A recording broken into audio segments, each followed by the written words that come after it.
नमस्कार दोस्तों, स्वागत है आपका हमारे चैनल न्यू लाइफ मिनिस्ट्री में। तो दोस्तों, आइए आज हम परमेश्वर के वचन से कुछ बातों को मनन करेंगे और हमारा आज का विषय है परमेश्वर का अस्तित्व। दोस्तों, बाइबल के सिद्धांतों का अध्ययन करते समय हमें सबसे पहले परमेश्वर के विषय में जानना चाहिए। जब हम लोगों के साथ आध्यात्मिक बातों को साझा करते हैं तब नास्तिक, अविश्वासी एवं व्यर्थ के प्रश्न पूछने वाले लोग हमें बराबर चुनौती देते रहते हैं कि हम सिद्ध करें कि परमेश्वर है।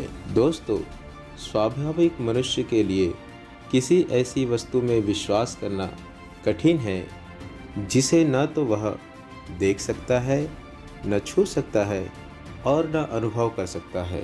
बाइबल हमें ऐसे मनुष्य के विषय में बताती है। पहला कुरिन्थी अध्याय 2 पद 14 इस रीति से कहती है, परंतु शारीरिक मनुष्य परमेश्वर के आत्मा की बातें ग्रहण नहीं करता। परंतु मेरे प्रियो, एक आध्यात्मिक या मसीही व्यक्ति के लिए बाइबल के पहले पद से ही इसका हल हो जाता है। बाइबल के वचन उत्पत्ति 1 अध्याय 1 पद में वचन इस रीति से कहता है, आदि में परमेश्वर ने आकाश और पृथ्वी की सृष्टि की। मेरे प्रियो, हम में से किसी ने अपने पिता के दादा या परदादा और उनके पिता को नहीं देखा है, पर हम हैं तो वे भी थे। मेरे प्रियो, हम आकाश में उड़ रहे एक विशाल जहाज को तो देखते हैं, पर उसके चालक को नहीं देख सकते। पर यदि आकाश में जहाज है तो चालक भी है।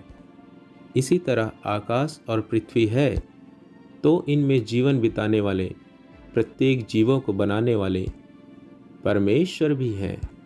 मेरे प्रियो, फिर भी परमेश्वर के अस्तित्व पर प्रश्न पूछने वालों के विषय में बाइबल क्या कहती है, आइए हम बाइबल के कुछ वचनों से देखें। भजन संहिता अध्याय 14 पद 1 इस रीति से कहता है, मूर्ख ने अपने मन में कहा है, कोई परमेश्वर है ही नहीं, वे बिगड़ गए। बाइबल कहती है, मेरे प्रियो, वे मूर्ख और बिगड़ गए हैं, क्योंकि किसी भी इंसान में लेश मात्र भी बुद्धि है तो वह मान लेगा कि एक जीवित और महान परमेश्वर है। भजन संहिता अध्याय 19 पद 1 इस रीति से कहता है, आकाश ईश्वर की महिमा का वर्णन कर रहा है और आकाश मंडल उसकी हस्तकला को प्रकट कर रहा है। मेरे प्रियो, आकाश की सुंदरता और महिमा ऊंचे स्वर से कहती है कि परमेश्वर है। रोमियो की पत्री अध्याय 1 पद 20 इससे भी आगे बढ़कर हमें समझाता है कि सृष्टि परमेश्वर के अनंत सामर्थ्य के बारे में सिखाती है, क्योंकि उसके अनदेखे गुण अर्थात उनके सनातन सामर्थ्य और परमेश्वरत्व जगत के सृष्टि के समय से उनके कामों के द्वारा देखने में आते हैं, यहाँ तक कि वे निरुत्तर हैं। मेरे प्रियो, जो व्यक्ति पवित्र शास्त्र को स्वीकार करता है वह परमेश्वर के अस्तित्व को भी सहज ही स्वीकार कर लेगा। पवित्र शास्त्र के अलावा परमेश्वर के अस्तित्व का सबसे बड़ा प्रमाण है प्रार्थना में परमेश्वर के साथ हमारी दैनिक संगति। मैं जानता हूँ कि परमेश्वर है, क्योंकि आज ही मैंने उनसे बातें की हैं और उन्होंने मेरे हृदय की प्रार्थना को सुना और उत्तर भी दिया है।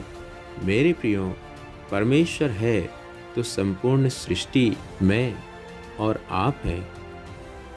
मेरे प्रियो, मैं आशा करता हूँ कि इस छोटे से संदेश के द्वारा आप आशीषित हुए हैं। तो दोस्तों, हमारे इसी तरह की वीडियोस आप तक आते रहें, इसके लिए आप हमारे चैनल को सब्सक्राइब करना ना भूलें एवं हमारे वीडियोस को अपने प्रियजनों के साथ जरूर साझा करें। परमेश्वर आप सबों को बहुतायत से आशीष देवे। जय मसीह की।